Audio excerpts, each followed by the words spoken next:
If it took you 10 years to get fat, you're not going to get shredded in 6 weeks. And if you're indifferent to that comment, this is not for you. But if that hurts you a little bit, that's good, because this will be valuable. The truth will set you free, but first it will piss you off. And if you look at this image, this graph, this is your life from 18. And that dotted line represents a danger zone. It didn't happen overnight. It took years. Somewhere in your 30s, you crossed that line. It's compounding. That little bit of birthday cake, that muffin with the coffee in the morning. These little decisions have now led you to this point where you know you need to make a change. But I'm here to help you by managing your expectations. So you are here right now. And there's 2 ways you can go. This is shredded in 6 weeks. And I'm embarrassed to say I used to have a program called Lean in 8. I just copied Joe Wicks, the Lean in 15 thing.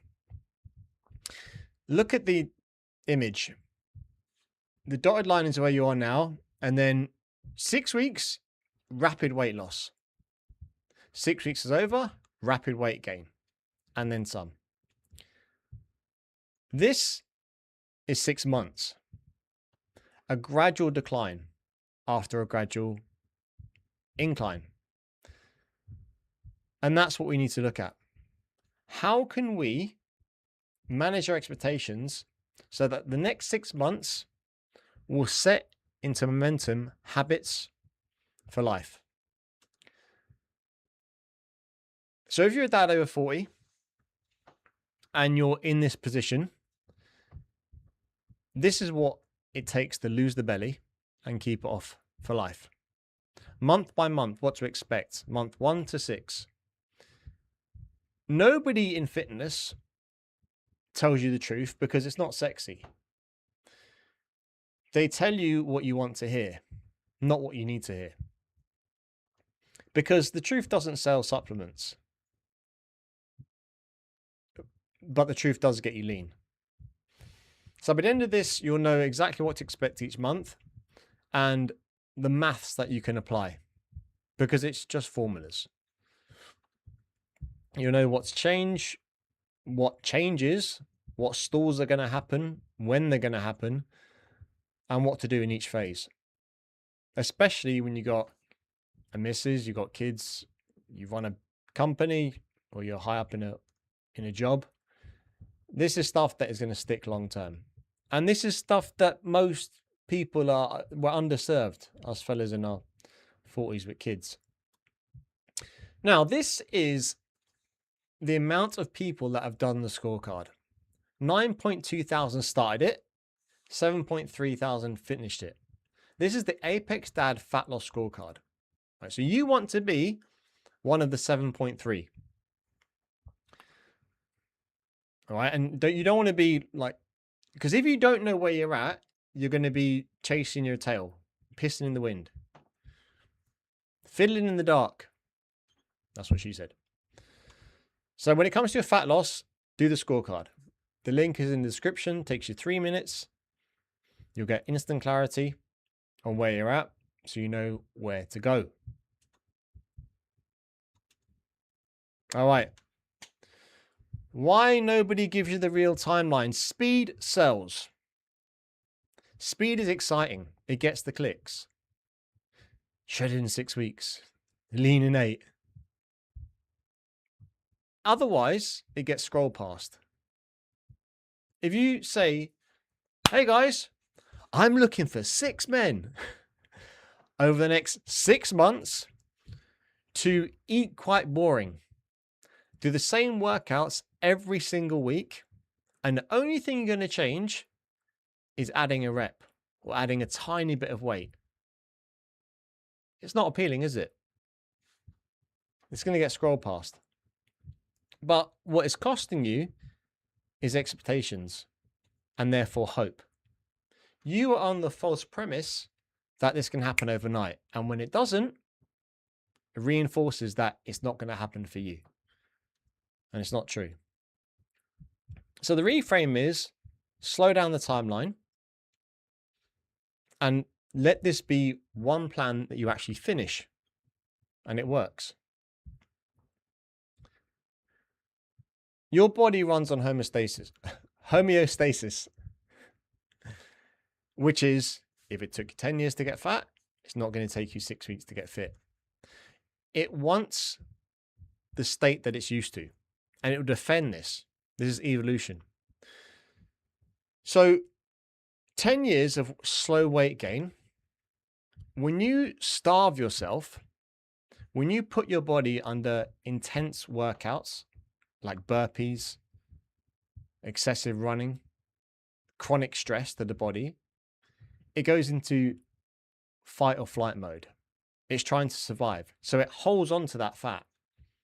And psychologically, you tell yourself, this is temporary. Don't worry. After 6 weeks, I can stop this. Your body's fighting back from rapid fat loss, and it will bounce back with a vengeance. For 200,000 years, weight loss meant that you were dying. And you've evolved to fight that. The system is going to keep you alive through winters, through famine. And now we live in a world of abundance. Drive-throughs, desk jobs.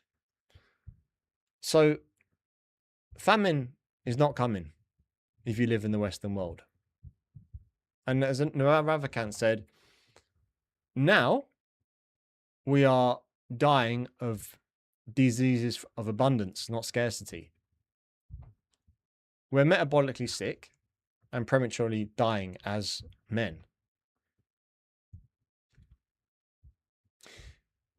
If you're not intentional with eating to be lean, you're unintentional with eating to get fat. You can't have it both ways. Let me say that again. If you're not intentionally eating to get lean, you're intentionally eating to get fat by default of our environment. And people think, oh, I got fat over Christmas. I gained a few pounds over Christmas, over Easter, over the summer holidays. It doesn't happen like that. You were fat already, but at Christmas, you weren't busy, so you noticed it. And this is another thing people say, I'm too busy. I've been too busy to look after myself, to eat right. When are you not busy? When is work not busy? If you're not busy, it's an emergency. You see, most people don't understand progressive overload, and fair enough. What I mentioned at the start, every week in the gym, increasing your volume, either one extra rep or same amount of reps, but more weight. That's progressive overload with building muscle. Yeah, and you're not expected to know that because it's not your job. You're excellent in your field. But what most people are practitioners of is progressive overload in their food. And I think this is one of the biggest scourges on Western society. The supersize me. That chap, he actually recently died. Morgan Spurlock, is that his name? Who did that series. And you may think, well, I don't eat McDonald's. I don't get, half my audience live in it. You're probably in America now because more than half of people that watch this and the lads that watch this are in the States, right? So maybe you have more of a culture with supersizing. But in England, Ireland, we don't go in for that too much. But what we do with progressively overloading our food and plate is we used to have a coffee in the morning on the way to work. Now it's a coffee and a muffin. Now, all of a sudden, it's a latte, a mocha frappuccino with some vanilla in, and a double chocolate chip muffin. these incremental changes because our body is craving more and more. It's like a drug. And not only do we increase the portions, but we increase the frequency.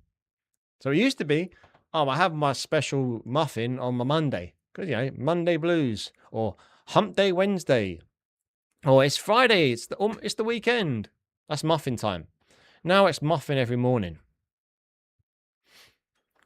It creeps up on you.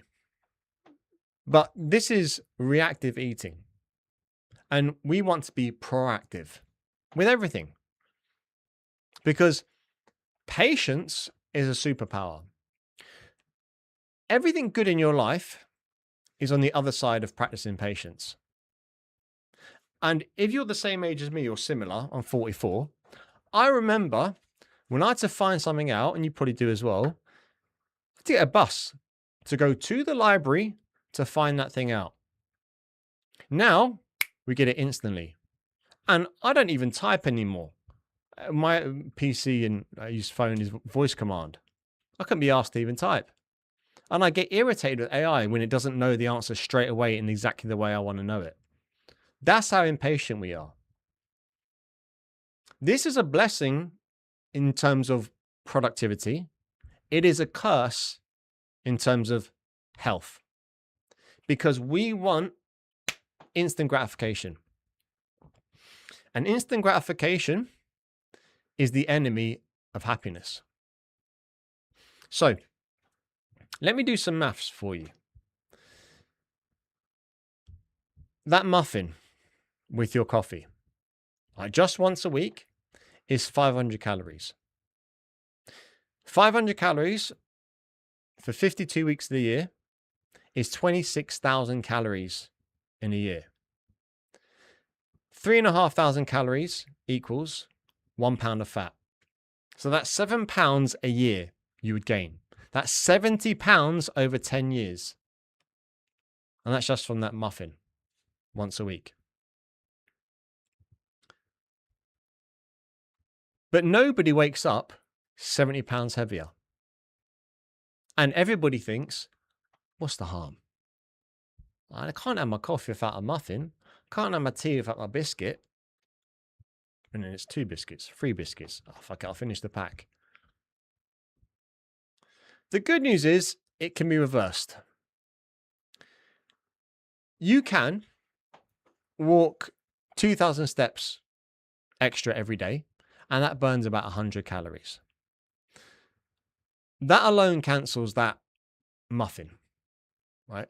But if you do both, if you skip the muffin and you walk the 2,000 extra steps a day, you're going to gradually start becoming leaner, losing weight. A lot of people instead think, I'll still have the muffin, but I'll add the steps in. I'll still eat like shit, but I'll do the workout and punish myself. I'll sweat it out. Then it just stays the same. So if you're already overweight, you're not going to lose weight. You're just going to maintain that weight. Both need to go. And by the way, it's a very inefficient way to lose weight. If you're having to walk 2,000 steps to burn off 1 muffin, you're doing it unnecessarily hard. Food is the key. Getting lean is 80% what you eat, 20% training. So let's go through a sustainable rate. Now,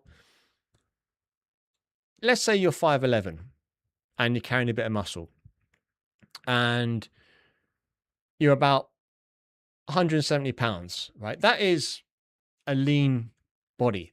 You're in decent shape. So if you're 200 pounds and you're still 5'11", you've got 30 pounds to lose. So if we say, right, 1 to 1.5 pounds a week, that puts you roughly 30 pounds, 6 to 7 months. And it's going to be slowly as you go. Right? Initially, there's going to be more weight loss, but then it's going to start to plateau because most of the weight loss at the start is water weight, especially if you're eating ultra processed foods. But the adjustment you have to make is I cannot train like a young man, and I can't work out like I can't eat like a young man out of Tupperware. I have to realize that I can't recover as well, and I can't be as strict with counting calories. So that is why you need to have a system that is very simple to follow. And what a lot of people tend to do is, all right, I'm going to focus on losing weight no matter what. But we want to lose weight, fat, and build muscle. That is why that 20% is exercise, but it should be resistance training. And that's going to the gym. Forget working out at home with your Mrs. Pink dumbbells that weigh 10 pounds. You need to push proper weight to build that muscle. That's our metabolic engine. So here's the 6-month roadmap, right? We'll go month by month. So month 1 is the invisible foundations. What actually changes initially is your sleep will deepen, your energy steadies, your bloating drops, and there's that weight loss at the start that's quite rapid that I mentioned. But then there's going to be a stall because that was mostly water weight. What doesn't change in that first month is the mirror, is other people's comments, is the belly itself. Because you're expecting a visual change. And that's why month 1 is the biggest quit, the biggest trigger. I expect my belly to be gone in the first month. It isn't. Fuck it, I give up.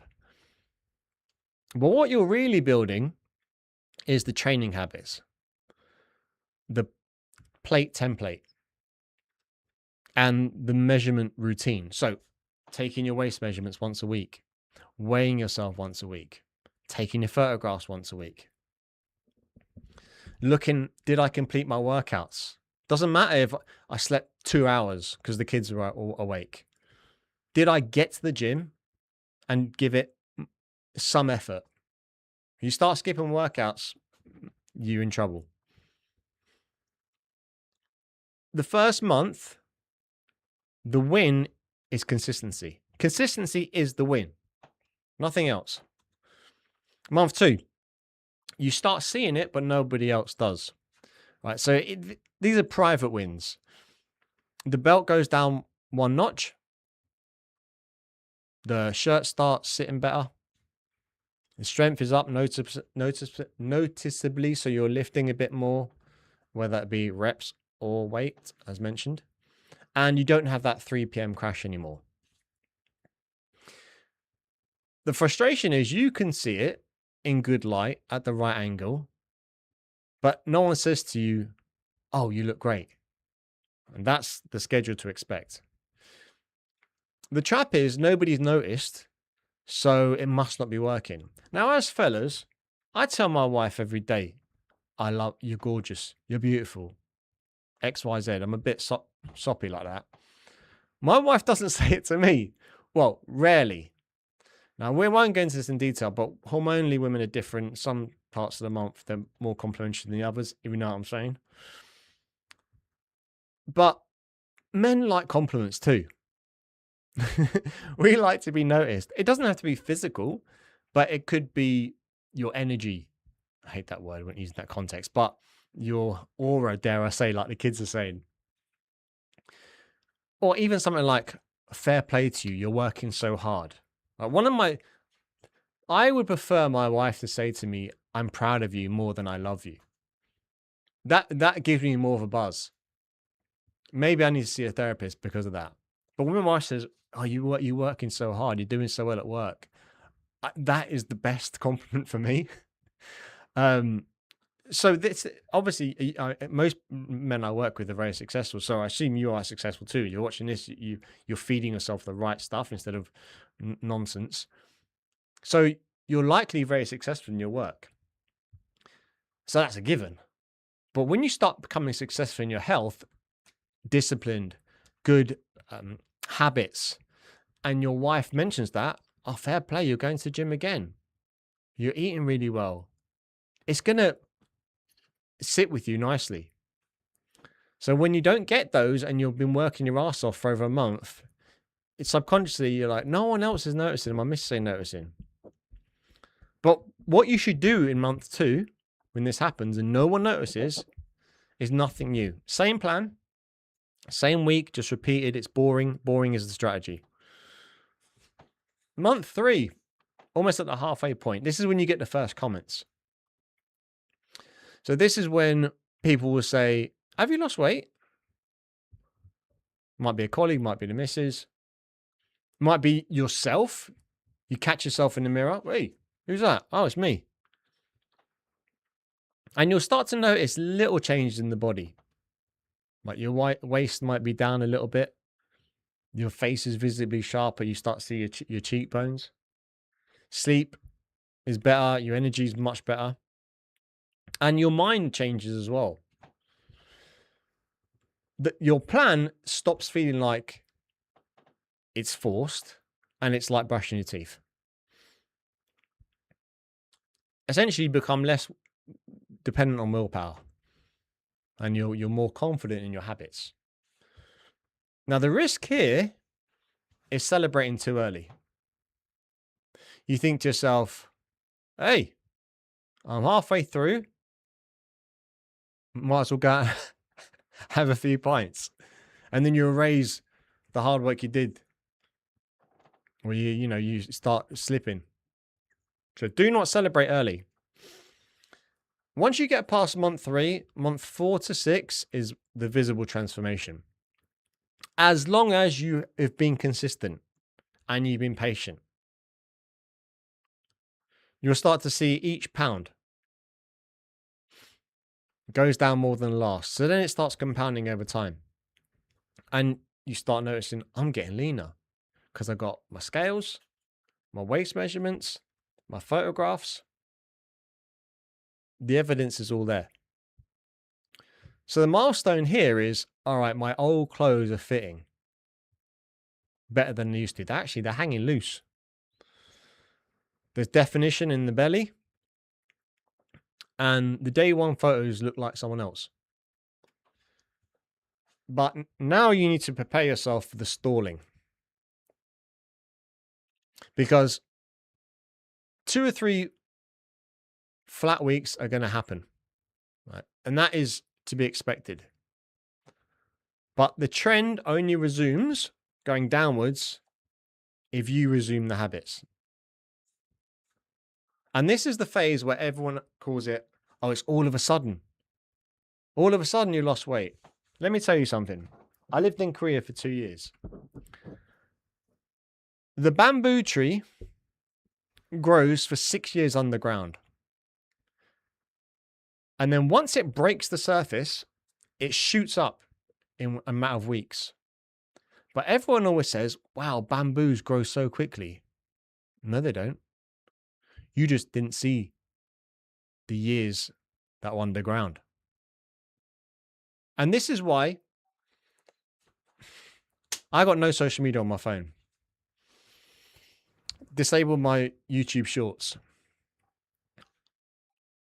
As a man who has a wife, who has kids, who has a successful job, you have delayed gratification most of your life. And maybe you're like me, where you're straddling you have one foot in the analog world, one foot in the digital world. You remember what it was like to go to the library, to knock on a friend's door, to see if they come out and play.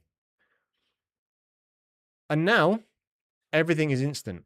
So every time we consume this instant media, we're feeding that instant dopamine and it translates into our food. And then we compare our behind the scenes to other people's highlight reels.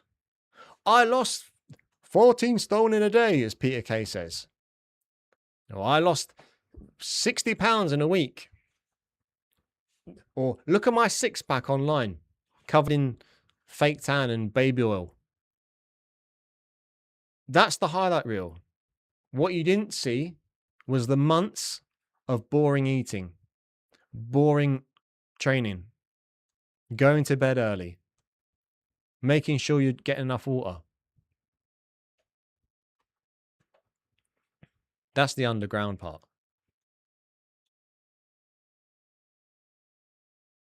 Now, as a dad, each phase pays differently. It's not just about being trimmer. Yeah, that's a nice feeling. You go on holiday with the family and you're not embarrassed to take your shirt off. It's great. But month 1 will be energy. The idea that you're too tired to exercise is perverse. You're too tired because you don't exercise. When I first started going to the gym, I remember I couldn't sit on the toilet for about a week because I'd never done squats before. This is a fully grown man, i.e. me. Couldn't sit down on the toilet. And I was like, why? I feel disabled. Why do people go to the gym? I don't feel good. My body's hurting. And then I realized years later, not months later, years later, if I don't go, then I feel like shit, not the other way around. But as a dad, you know what it's like. We got a trampoline here in the garden, and the kids are always on it. And like, Daddy, come jump on a trampoline. I work from home. The trampoline is literally on the other side of this wall that I'm sitting in right now, our garden room. And when it gets to 6 p.m, it's summer, they're out there. Dad, come and play on the trampoline. I got tons of energy because I train every day. I do something every day. I don't lift weights, but something that gives me energy. Anyway, energy is the first thing to expect in terms of the win. The second is the patience. Notice how old fellas are real grumpy. Grumpy old man. That's all hormones. It's all hormones. Testosterone is not about big muscles. Testosterone is about big patience. It makes you feel good. And when you feel good, you can handle anything. Patience. I used to work for this guy called Pastor Ghaffari. I say his full name because this is a complimentary tale. AI company. He was the CEO. Pastor started that company with not much money. He got investors from the Dragon's Den, which you probably heard of. One of them, Sean O'Sullivan, was an investor in the company.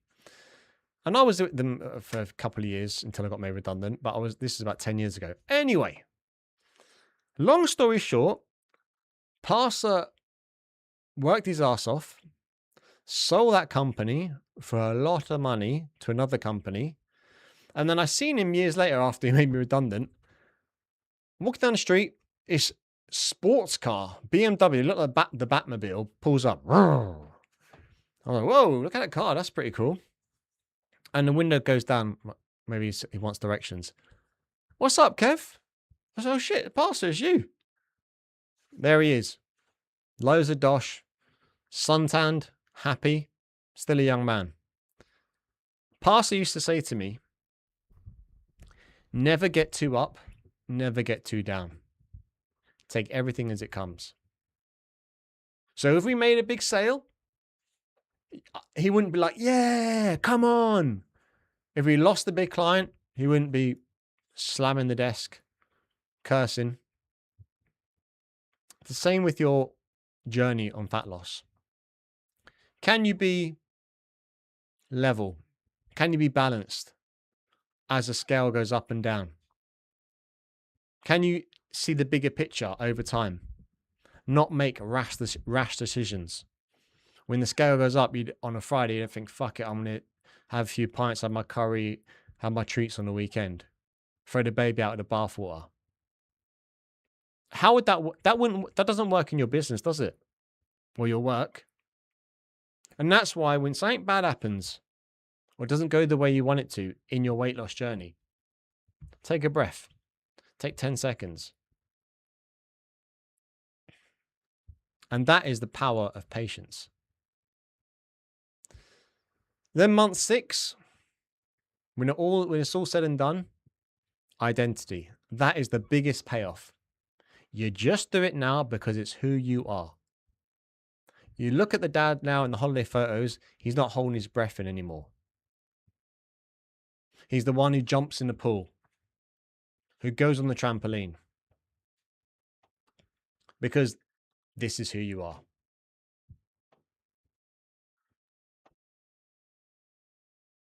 This is why timelines crash and break and backfire after 40. Your soul is 6-week shred, and you do that. You sign up to these programs, the trainer gets paid their money. You tell yourself, right, 6 weeks is all I need. I'm going to just lose as much weight as possible. And not only do you lose fat, but you lose muscle because it's too much of a drastic weight loss. And you haven't done proper progressive overload in the gym. So when you lose that muscle, you end up lighter, yes, but you end up softer as well. And your metabolism has slowed down also. In fact, percentage-wise, your body fat has probably increased because you weigh less, but your body fat is probably the same. And this is the rebound effect. You lose fast, you regain faster, plus interest. And most fellas repeat this over and over again, decade after decade, and they say, I'm trying to lose weight. This year, I'm going to try. This summer, I'm going to try. You don't try, you do.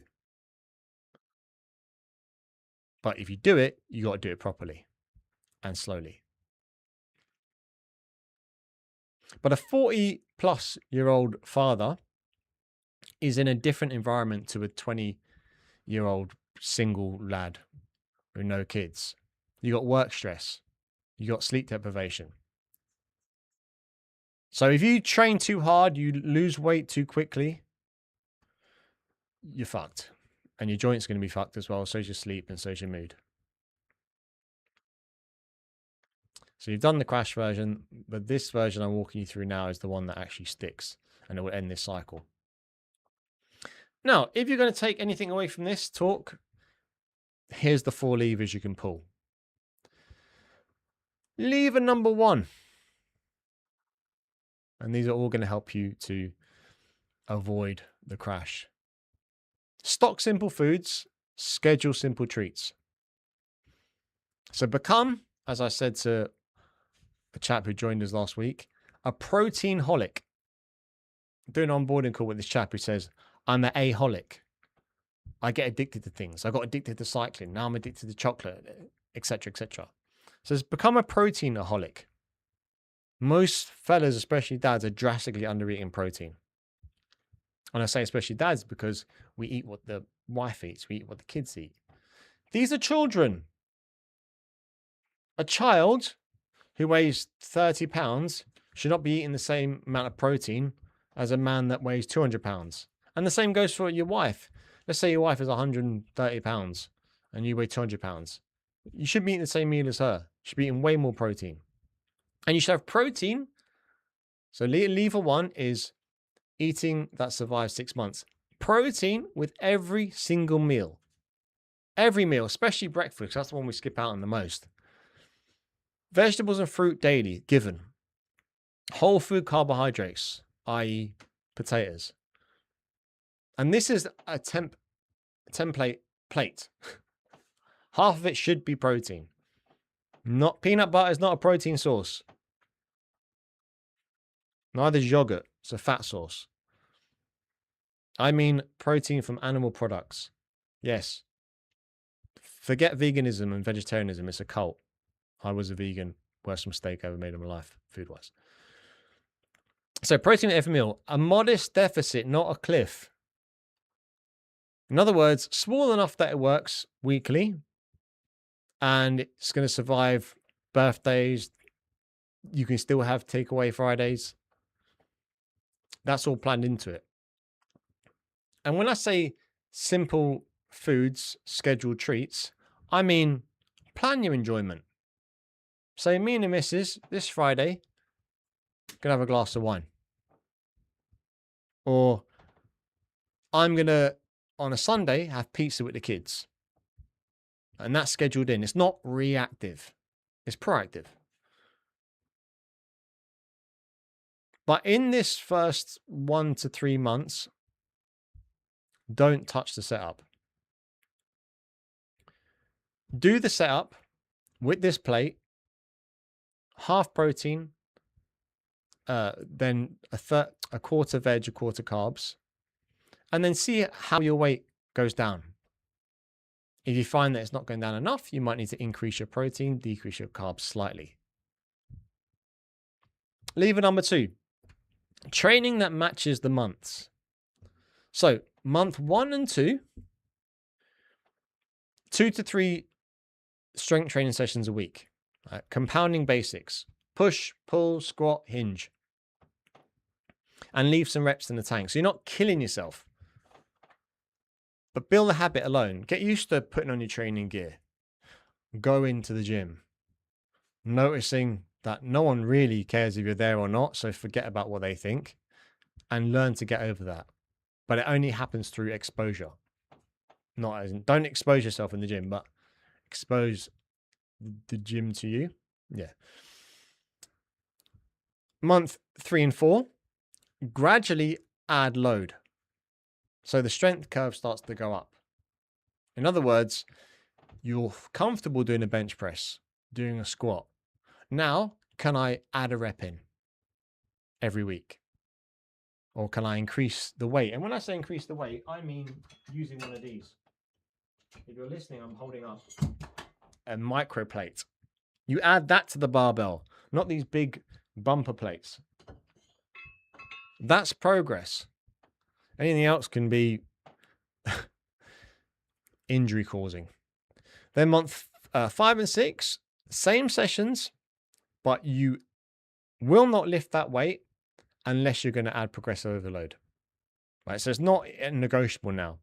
Every time you work out, it's to increase the volume. And through all of this, month 1 to 6, you're walking every single day. And this thing of, oh, I only walk 2,000 steps one day, but I'll make up on the weekend. It doesn't happen. It doesn't. Unless there's an emergency. Someone's in hospital. Maybe. But it has to be an emergency. You need to be getting in 8,000, 10,000 steps every single day.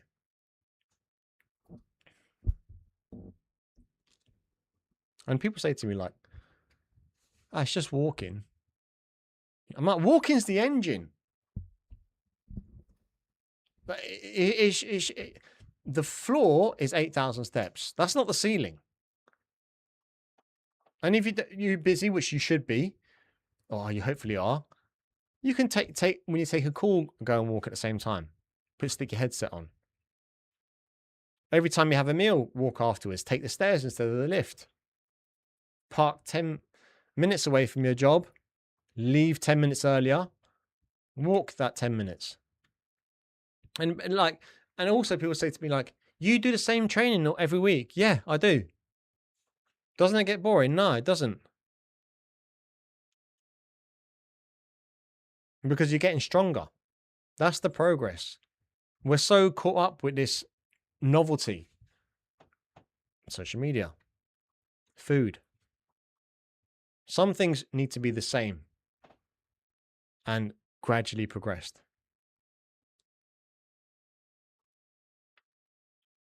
Lever number 3. Define what a stall actually is, i.e. what no progress actually is. Because 3+ weeks is an issue, right? If nothing's happening. But anything shorter than that is just noise. Now, your first response when you see a stall is audit. Don't cut. So, have my portions crept up? Has my walking dropped down? Am I going to bed later? Find the leak before you go ripping out the plumbing. And after months in a deficit, you are allowed to have what's called a refeed. And this is, if you know you've been going down, down, down, down, and you've been following everything, you might say to yourself, okay, today I'm lacking a bit of energy. I know I'm progressing, so I can eat some more carbohydrates. I'm going Nando's, or you don't know Nando's in America, but Chick-fil-A, that is what the equivalent of Nando's. And I can have an extra portion of coleslaw, whatever it may be. Psychologically, it's okay to schedule these treats in. But never respond to a stall in your progress by punishing yourself. Because a crash diet is a reflex. And you know where that leads. And the final lever is set your honest starting point. Go to the mirror. Take your photographs. Not on the days where you're flexed up after a workout, you're pumped up, and you look great. On the days where you just woke up. That is so important because that's what's going to motivate you month 2 and 3. You look back, fucking hell, look how I was on day 1. And now look I am on day 90. That's 3 months. So take the photograph right now. Front, back, and side, shirtless, same lighting as it will be in 3 months. The second thing is take the waist measurement at the navel, relaxed before you've had food, but after you've had a poo, and write it down somewhere you're going to find it. And then pick a realistic amount of weight you want to lose. Like, if you are 30 pounds overweight, you could lose a pound to a pound and a half every week. If you're 60 pounds overweight, that'd be more close to 2 pounds, 2.5, maybe even 3 pounds a week. But a lot of people I work with are average 35, 40 pounds overweight. And if they want to lose 3 pounds a week, it's not going to happen. Well, it can do, but you will bounce back even worse. So be realistic with your expectations. It's where the scorecard comes in. Link in the description. And finally, be honest, not just with yourself, tell your wife. I say start to my wife all the time because my health and fitness, I know what I'm doing. Right? Business-wise, I got a lot to learn. But I say to my missus, this is what I'm going to do. This is my plan. This is what I visualize for the next week, month, 6 months. And I know what inputs I need to do, like a YouTube video every single week, no matter what, to make that happen. Doesn't matter how I feel, what the conditions are. It happens. But because I've made that social contract with her, if I don't go out and do my YouTube video, I feel embarrassed. I feel like I've let her down. But you need to get people on side with you who are holding you accountable in a good way. So tell her, like, here's what I'm going to do. This is how long it's going to take. And get her on your side. Now, as fathers with children, we need to make sure our timeline is life-proof. So, holidays and half terms. Expect that the weight may not continue to go down. So be happy with it stalling, with holding that line. Maintenance through a family holiday is a win. Right? It's not a delay. Or the work month. That's going to be brutal. The traveling you got to do with your work. Drop to the floor standard. So I'm going to go 8,000 steps a day. I'm not going to shoot for my 10,000 steps. I'm just going to hit my floor. I'm going to get my protein anchored. 1 gram per pound of body weight every single day, no matter what. And I'm going to do 2 short sessions in the gym a week. Or body weight. I did it all the time for the lads. I do. They're like, I'm going to just a chap yesterday. He's this guy in Scotland. He's going away this weekend, and he wanted a bodyweight workout. Boom, that's it. 4 exercises done. Half an hour, less. But keep that streak alive, and that's what it does by having that timeline. Illness and injuries. For example, I do one YouTube video a week. My wife just said to me today, Kev, it's summer now. You know, everyone's okay, whatever. Last winter, my missus was sick for about 2 weeks. Right, so I'm looking after 3 kids. And the kids got sick. Then I got sick a little bit. I don't really get sick, thankfully. And that's going to happen again this winter. Winter's coming. I've actually just started watching Game of Thrones. But anyway, for the first time. I realized from her telling me, you should be recording an extra video every week and just keep it banked so that when winter comes, illness comes, injuries come, I've got that to post. Same with you, right? Because like you're going to have to pause the training if you get injured. Do not train through injuries, but keep the food template. The timeline can bend, but it can't break. Because if you've got a 6-month plan that assumes 0 chaos, that's a fantasy. Chaos is fathered. Fathered is chaos. All right, to close. If it took you 10 years to get fat, it's not going to take you 6 weeks to get lean, shredded, ripped. Month 1 is the foundations. Month 2 is your private wins. Month 3 is the interpersonal wins. And month 4 to 6 is the transformation.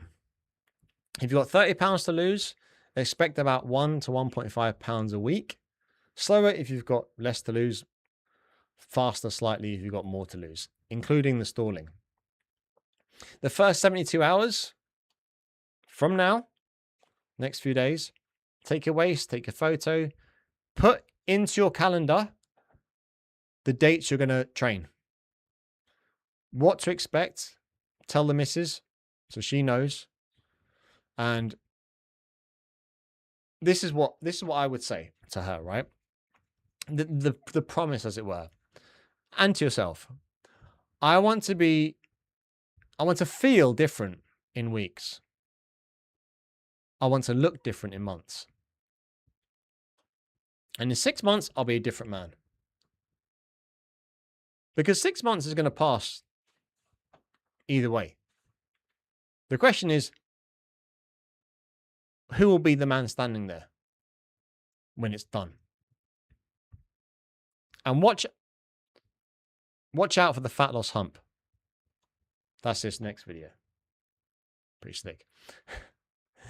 This is the fat loss hump. After 40, this is what makes 98% of men quit. And this is why you should not quit. So watch this next.